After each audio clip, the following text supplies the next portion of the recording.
I used to work in the medical field, and I worked my way up in several different departments, all the way up to the ER. And I remember when I was a transporter, I would always take these people to knee surgeries, right? And Yep. all these old grandmas would get a knee replacement. Now, at my particular hospital, they would say we should replace the whole knee because if we keep a part of the knee that is connected to the old cartilage or whatever, you might have to come in and get a surgery 2 or 3 years later. Right. And I say that to say when you starting fresh and getting a new regime, replace the whole knee, Yep. replace everything there so you don't have to start again 3 years again. The Yep. Lions organization just likes starting over every 3 years, 4 years, 5 years. And we not as fans, we don't want to do that. Well, they also haven't been completely flushing the system.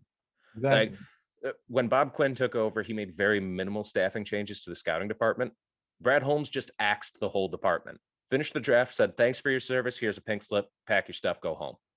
Right. Hey, And look, that's, you guys during the draft and yeah, get it is smart not to change him before the draft because they'd already done all the work.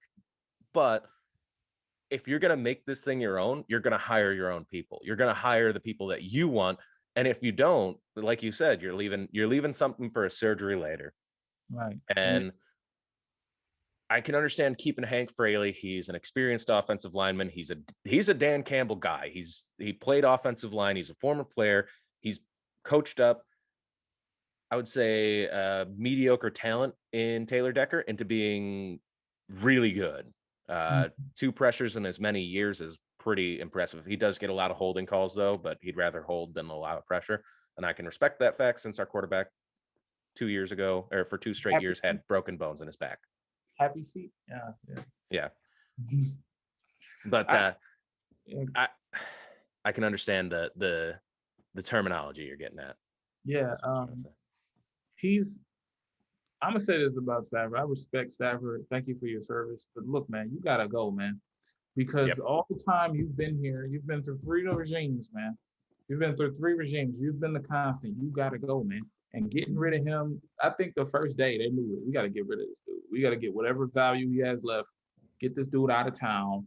Get him to a winner, Yeah. and just start fresh. And I'm glad they didn't take a quarterback in the draft. I mean, I'm Me too. glad they didn't have to take a 1 at 7 because when you Right. have to do something, all It's a these mistake. yeah, it's a mistake. Now it's Justin Fields nonsense, and you got a quarterback who's went to a Super Bowl who's underrated to me for some reason, and he's just a regular guy at quarterback. He's not trying to be a savior. He's not trying to be a god. He's not trying to be bigger than what he is. To me, I think Stafford just outplayed his hand. He just kept going back to pass, going back like 50 passes Yep. a game. And that's how he really got all his stats. It wasn't so much that he was really efficient and he was throwing great strikes all the time. It was that he took a lot of attempts. I think one person said it here, and it was Chicago, week 1, and I think it was on the teleprompter. It was like, "Do we let Matt be Matt?" They're up 21-10. It's the Bears. They're playing the Bears. You're up 21-10. Just run the ball. You have four minutes left, 5 minutes left in the game. Hmm. Just run the ball. Yep. That's all you have to do is run the ball, control the clock, kick a field goal, pull this thing away. It's 24-10, or 27-10. There's no way they can come back. Get 3 and out. Let's go. Let's go home. We're at home. Let's go home. And Yep. I remember to tell a guy, like the people that talk, do you just let Matt be Matt in the situation and go let him win you the game? What are you talking? We're winning We're the game we're now. winning. And there's too Stick to the many times, script. You're winning. right? He hasn't came back, and I know he has that stat where he has like All those 19 fourth games. quarter comebacks. Yeah. How many times did his defense or offense put him in that position to do that? Everybody was working on the same accord. It's not just him. You know what I'm saying? It's not just him. It's the wide receiver catching the pass. It's the defensive back intercepting the pass. It's the Glover Quinns, the defense that was doing Yep. that work to get back in the game. And it was him closing it out like a team should do. And Yes. then on the second hand, you have, he hasn't done that in 2-3 years. Mhm. So we can't say he's the comeback kid. He hasn't done that in 2 years. We Yeah. haven't beat Chicago in 2 years. So until Bevel took over, and that's when they were acting crazy. But That's when people started getting wild as well. We beat Chicago in Soldier Field. And I was like, yeah, a really bad Chicago. really bad team, a team that thought they were good and realized they weren't. And we were a team that was actually good, but we couldn't play. My bold prediction, I can't wait to see the battles that go on. You know, Yeah. that's going to be my next segment on my show, is just the battles. Like, people say wide receiver is the weakest position, and safety, myself believes it's the weakest position, linebacker. Mm. But to to see these this open field battle at wide receiver, you got guys like Sage Surratt, I've been covering since December. You got guys like Taquan Williams that I don't like at all. Brashad Perriman, don't like at all. You got guys trying to rebuild their career, and then you have guys trying to start one. So Mm. both of them have everything to lose. And you have these three wide receivers, rookies that just are highlight reels. And then you have these guys that did a lot in the league, but they just want an opportunity. And when I hear like opportunity Detroit now, I don't think it's just the business and the marketing. I think it aligns, because you can become something here. You have a great chance to be here and play. If you just ball out this training camp, you can be a full-time starter, Yep. and you can just continue to ball out. These guys are on 1-year deals.